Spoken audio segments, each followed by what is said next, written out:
Abra a Bíblia comigo, meus irmãos, em Salmo 137. Salmo 137. O tema da palavra de hoje é as margens dos rios da Babilônia.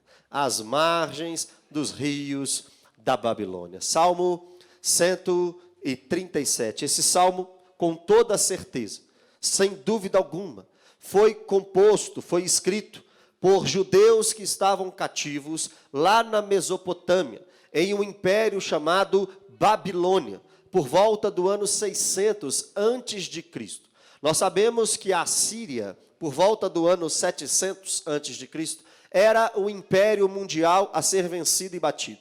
No ano 612 antes de Cristo, a Babilônia, do rei que você conhece, chamado Nabucodonosor, invade a Assíria, vence a Assíria e torna a Babilônia um império mundial. A Babilônia ficava onde hoje é mais ou menos o Iraque. Era a região na Mesopotâmia. Mesopotâmia significa terra entre rios. Você já leu na Bíblia sobre o rio Tigres, sobre o rio Eufrates? Ali era a sede do governo da Babilônia. No ano 606 a.C., Nabucodonosor invade Jerusalém, leva cativos alguns judeus, dentre eles o profeta Daniel. No ano 597 a.C., Nabucodonosor faz a segunda invasão a Jerusalém, leva outro grupo de judeus cativo, dentre eles o profeta Ezequiel. No ano 586 a.C., a terceira e última invasão babilônica a Judá, ao Reino do Sul, a Jerusalém, levando o resto do povo cativo para a Babilônia e também destruindo o templo de Jerusalém. É neste contexto, é neste momento, onde os judeus estavam cativos lá na Babilônia, longe da sua terra, longe da sua cidade, é que o salmista, não sabemos quem foi, mas alguém inspirado por Deus, escreve estas verdades, estas realidades, e nós podemos tentar aplicar o Salmo 137 para a nossa realidade hoje. O texto diz assim: às margens dos rios da Babilônia, nós nos assentávamos e chorávamos, lembrando-nos de Sião. A vontade deles e o desejo deles, obviamente, não era estar em terra estranha. A vontade deles, obviamente, não era estar na Babilônia. Os judeus, agora presos na Babilônia, olham para trás, lembram de tudo aquilo que eles viviam, lembram de tudo aquilo que eles tinham na terra, lembram de como era a vida deles ali em Jerusalém, na Judá. E o texto diz que eles se assentavam às margens dos rios da Babilônia e choravam, se lamentavam, lembrando da sua antiga vida. Eles estavam em um lugar poderoso, a Babilônia. Eles estavam em um lugar rico, a Babilônia. Eles estavam no centro do poder mundial, a Babilônia. Mas o coração deles estava lá na terra natal, lá na terra de onde eles foram tirados. Os corações dos judeus não queriam saber de nada disso. Eles estavam pensando, lembrando e querendo voltar para a sua terra prometida. Versículo 2. Nos salgueiros que lá havia, pendurávamos as nossas harpas. Salgueiro é uma árvore.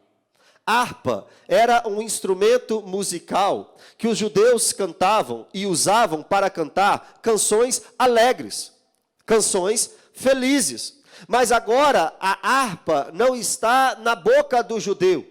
Agora a harpa está pendurada num salgueiro, ou seja, eles não tinham mais motivo para cantar. Eles não tinham mais motivos para louvar. Eles estavam longe da sua terra. Eles estavam presos em terra estranha. Eles estavam cativos, presos numa terra onde eles não mandavam, numa terra onde não era de sua naturalidade. Eles pegaram todos os seus motivos de alegria, eles pegaram todos os seus motivos de felicidades e penduraram em uma árvore. Eles não tinham lembrança, ele não tinha situação, eles não tinham o porquê cantar e louvar. Mas o pior não era isso. O pior está no versículo 3, olha lá. Pois aqueles que nos levaram cativos nos pediam canções, e os nossos opressores que fôssemos alegres, dizendo: entoai-nos alguns dos cânticos de Sião. Os judeus estão presos e cativos, sem motivo para cantar, passando por uma situação difícil, sem motivo para louvar. No coração dos judeus, apenas uma grande tristeza, apenas uma grande decepção, apenas uma grande depressão. Eles não tinham motivo para louvar nem para cantar. Eles já tinham abandonado as suas harpas, eles já não cantavam mais, eles já não louvavam mais. E o pior não era isso, o pior é que neste momento de grande dificuldade, de grande dor, de grande tristeza para os judeus, ainda tinham opressores zombando daqueles povos, zombando dos judeus, dizendo: cadê o seu Deus? Por que vocês estão tão tristes assim? Por que vocês estão tão chateados assim? Cantem alguns daqueles cânticos que vocês cantavam quando vocês eram felizes. Zombando dos judeus, os babilônicos viraram para eles e disseram: cadê aquela alegria toda que vocês tinham? Por que que agora vocês estão tão tristes assim? Por que agora vocês não louvam mais? Os babilônicos, olhando para os judeus, estão dizendo: cadê o som da harpa? Cadê o cântico? Este povo que cantava, este povo que adorava, este povo que louvava, onde está a alegria de vocês? Irmãos, uma coisa é passar por uma tristeza, que já é difícil, mas ninguém sabia. Outra coisa é passar por uma tristeza e as pessoas que sabem não te apoiam, as pessoas zombam de você. Uma coisa, uma dor, é estar longe daquilo que mais ama. Outra coisa é estar longe daquilo que mais ama e ainda ser motivo de zombaria. Os profetas Jeremias e Daniel profetizaram que o cativeiro babilônico duraria 70 anos. Isso você encontra em Daniel capítulo 9, versículo 2, Jeremias capítulo 25, versículo 11, e Jeremias 29, versículo 10. Não havia nenhuma esperança para os judeus saírem da Babilônia sem que completasse a profecia, sem que completasse os 70 anos. 70 anos o povo precisaria ficar cativo. Foi até pouco, se a gente lembrar dos 400 anos que o povo passou cativo tempos antes no Egito. Mas Deus, para juízo do Reino do Sul, fez com que a Babilônia vencesse a Assíria. Fez com que a Babilônia, a mando de Nabucodonosor, invadisse 3 vezes o Reino do Sul. Aquele povo que era apóstata, aquele povo de Israel que tinha esquecido de Deus, aquele povo de Israel que já não mais buscava ao Senhor de todo o coração, aquele povo que já não tinha mais a essência do Deus Todo-Poderoso, agora se encontra cativo, agora se encontra preso. E vamos supor, um exemplo, que esse salmo tenha sido escrito no 10º ano de cativeiro. Faltava ainda 60 anos de cativeiro. Vamos supor que tivesse sido escrito no ano 30, no 30º ano do cativeiro. Faltava ainda 40 anos de cativeiro. Não tinha esperança para sair. Deus estava julgando aquele povo. Deus estava corrigindo aquele povo na Babilônia. E o povo está triste, sem motivo para cantar. E os homens ainda zombando deles. Só quem já passou por uma grande tristeza e foi motivo de zombaria sabe o que esse texto está querendo dizer. Só alguém que já sentiu uma dor terrível no coração e não recebeu nenhum tipo de ajuda, pelo contrário, apenas pedras e pedras e pedras, sabe o que esse texto está querendo dizer. Versículo 4 nos mostra uma grande realidade. Olha lá. Como, porém, haveríamos de entoar cânticos do Senhor em terra estranha?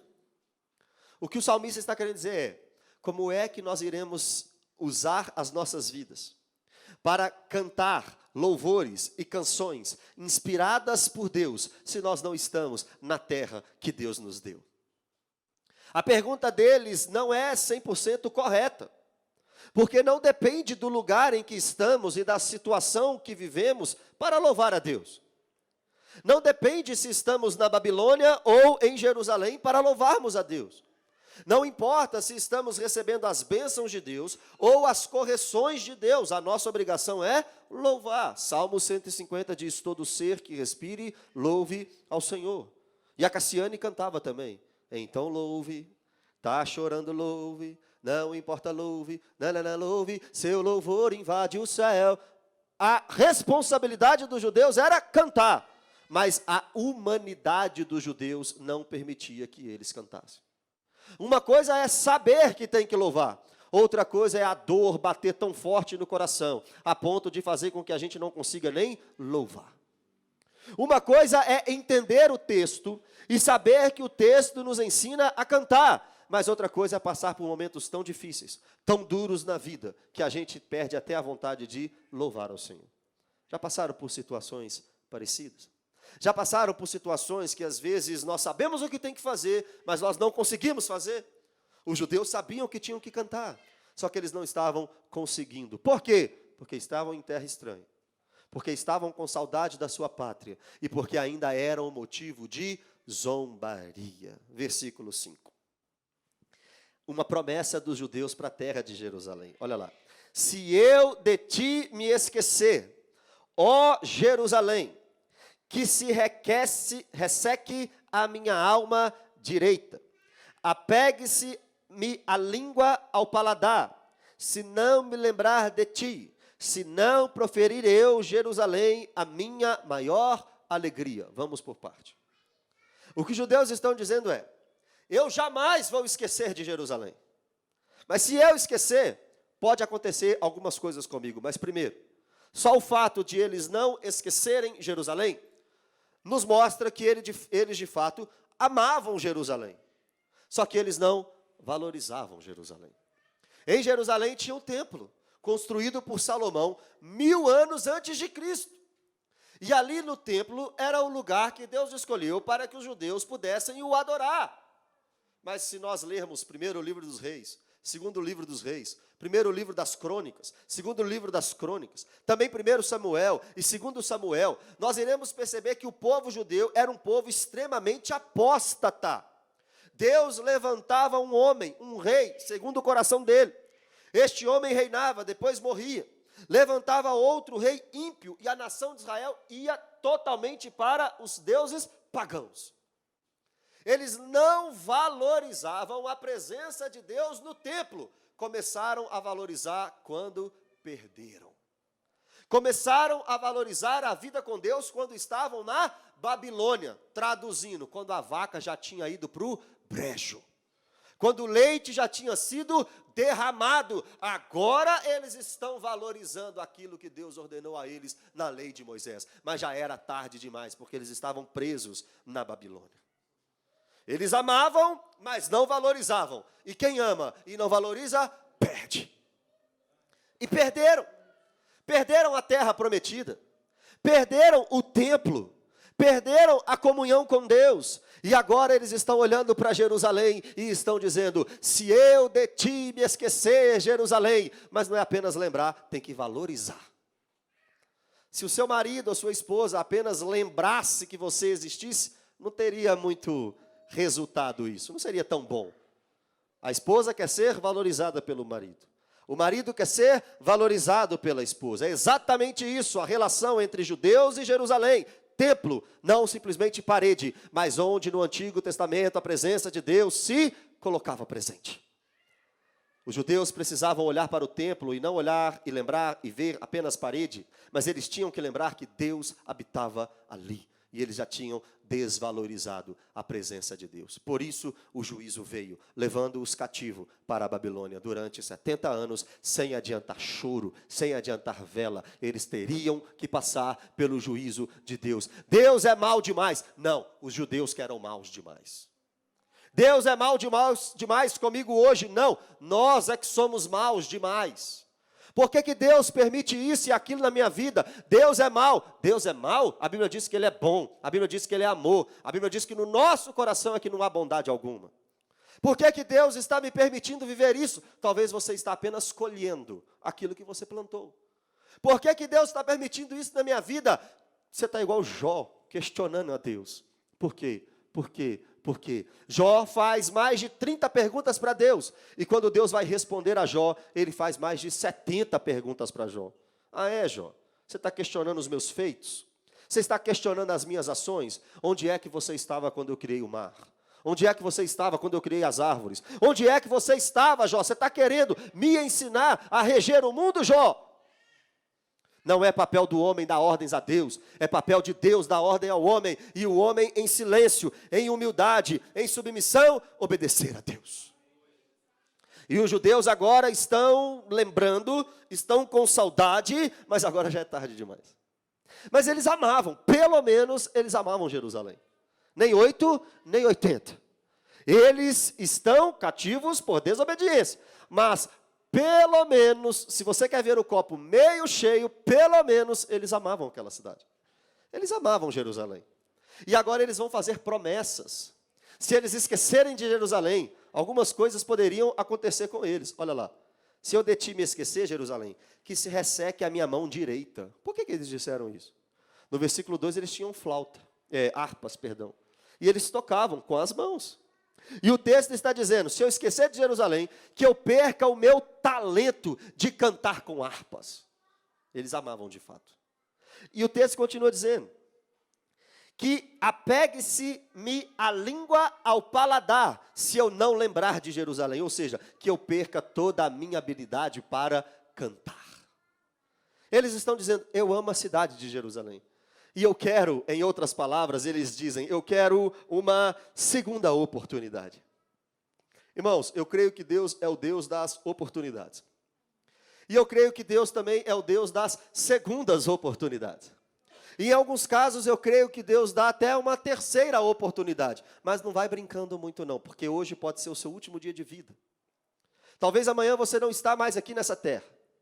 E Deus está dando oportunidades e oportunidades. Deus está chamando vocês, está chamando você, está chamando você. E às vezes nós estamos como Paulo, recalcitrando contra os aguilhões. Mas Deus está chamando. E aqui, a partir do versículo 7, principalmente no versículo 8, nós veremos que Deus vai dar de fato uma segunda chance para aquele povo, mesmo sem aquele povo merecer. Esqueceram de Jerusalém, ou melhor, não valorizaram Jerusalém, mas amavam Jerusalém, estão com saudade de Jerusalém, e por causa de homens maus, assim como eles estavam cativos agora. E olha o versículo 7. Contra os filhos de Edom, Edom é uma nação que foi constituída pelos descendentes de Esaú. Irmão de quem, Esaú? Irmão de Jacó. Contra os filhos de Edom, lembra-te, Senhor, do dia de Jerusalém, pois diziam, arrasai-a até aos fundamentos. O que é isso? Agora os judeus estão dizendo para Deus que os descendentes de Esaú se ajuntaram aos babilônicos para destruir a terra de Jerusalém. E agora eles vão pedir a Deus que os vingue de seus inimigos. Nós estamos aqui por idolatria nossa. Nós somos os culpados por estar aqui. Mas teve muita gente planejando o nosso mal. É o que os judeus estão dizendo. E agora no versículo 8, olha o que o texto diz. Qual é a vontade do povo judeu cativo na Babilônia para os babilônicos e para os descendentes de Esaú, para Edom. Filha da Babilônia, que há de ser destruída. Feliz aquele que te der o pago do mal que nos fizestes. Feliz aquele que pegar os teus filhos e esmagá-los contra a pedra. Que texto terrível. O que o texto está dizendo é, os judeus que estavam na Babilônia, estavam pedindo a Deus para intervir em sua situação. Mas perceba, foi o próprio Deus que os levou cativos. Mas agora, reconhecendo as suas falhas, os seus erros, reconhecendo que eles não tinham valorizado Jerusalém como necessário, Eles estão pedindo a Deus: Deus, eu sei que o castigo vem do Senhor, eu sei que o Senhor usou Edom, eu sei que o Senhor usou a Babilônia, mas o último pedido eu te faço: nos livre daqui, nos vingue dos nossos inimigos, faça com que a Babilônia caia, para que nós possamos voltar para a nossa terra. E o pedido era tão grande, que eles pediram a Deus para terminar, melhor dizendo, para exterminar com a descendência dos babilônicos.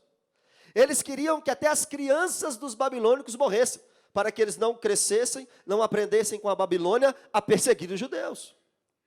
E nós sabemos que no ano 539 a.C., Daniel capítulo 5 estava sendo realizado. O rei da Babilônia era Belsazar. E Belsazar estava em um grande banquete. E este banquete na Babilônia estava todos os principais homens da Babilônia. E ali em Daniel capítulo 5, no meio do banquete, surge uma mão. E a mão começa a escrever na parede. E escrevia na parede assim: Mene, Mene, Tekel e Parsim.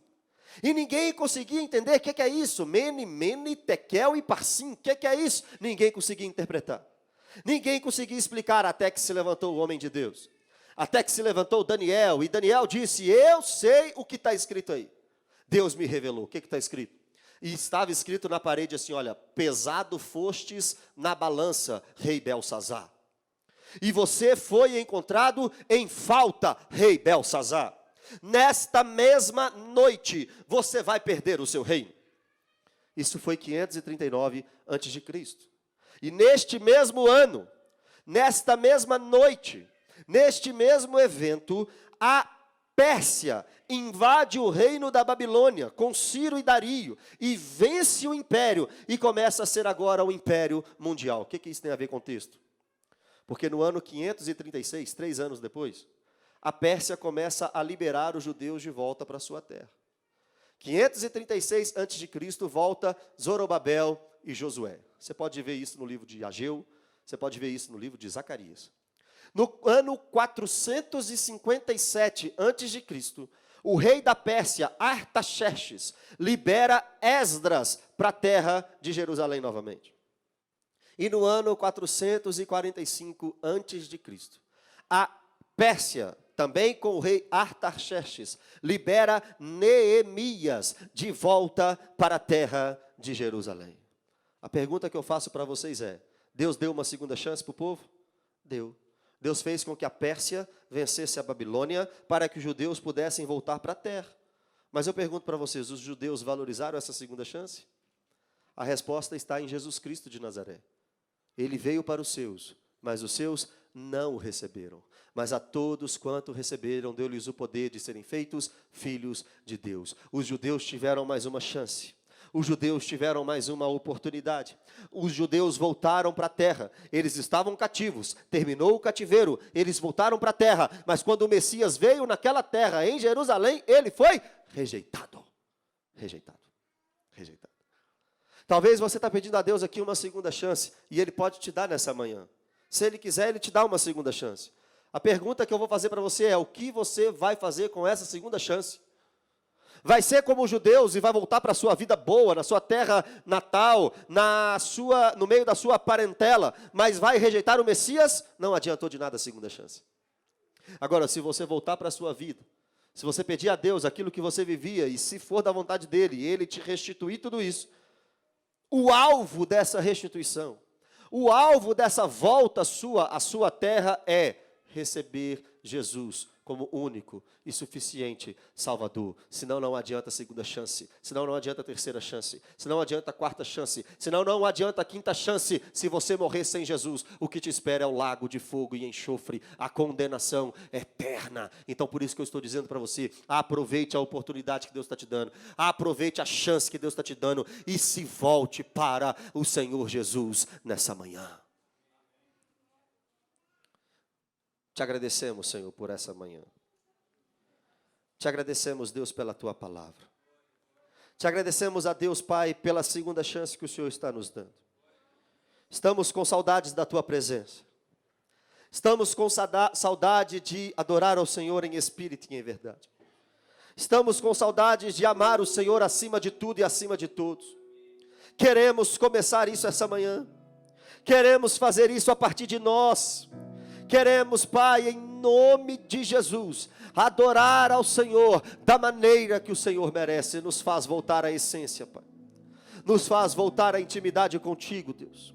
Muitos aqui, Pai, perceberam a difícil e penosa mão do Senhor em várias situações. Mas pedimos ao Senhor, Pai, na tua ira, lembre da tua misericórdia. Traga renovo ao coração dos meus irmãos. Traga uma esperança ao coração dos meus irmãos. Traga uma segunda chance ao coração dos meus irmãos. E que de fato, Senhor, eles aproveitem essa segunda chance. Que eles parem de brincar com o Evangelho. Que eu pare de brincar com o Evangelho. Que nós possamos ser uma igreja séria, dedicada às Escrituras Sagradas, ao amor ao Senhor e ao próximo, como o Senhor nos amou. O Senhor está nos dando uma segunda chance essa manhã, e nós queremos aproveitá-la. Nós não queremos rejeitar Jesus.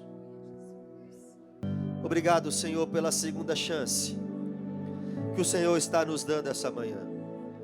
O Senhor está tocando corações nessa manhã para uma segunda chance, para um recomeço, para um renovo. E nós não iremos desperdiçar essa chance. Pegue em nossa mão, Deus, nos leve até o dia de Cristo. Pegue em nossa mão, Deus, e nos ajude a mantermos fiéis ao Senhor até o seu santo dia. Se você que está aqui, quiser uma oração especial, um aconselhamento, marcar um momento durante a semana para conversarmos, estou aqui à inteira disposição. Não vá embora sem cumprimentar o irmão, não vá embora sem abraçar o irmão, não vá embora sem se comprometer com alguém. Nós somos igreja, nós não andamos sozinhos, nós somos igreja. Que o amor de Deus o Pai, a graça de Jesus Cristo e as doces consolações do Espírito Santo estejam com todos vocês, não só hoje, mas para sempre. A igreja diz: tem um cafezinho ali, tem um biscoitinho que está ali para vocês mesmos, pode comer, pode tomar se vocês quiserem. Deus abençoe.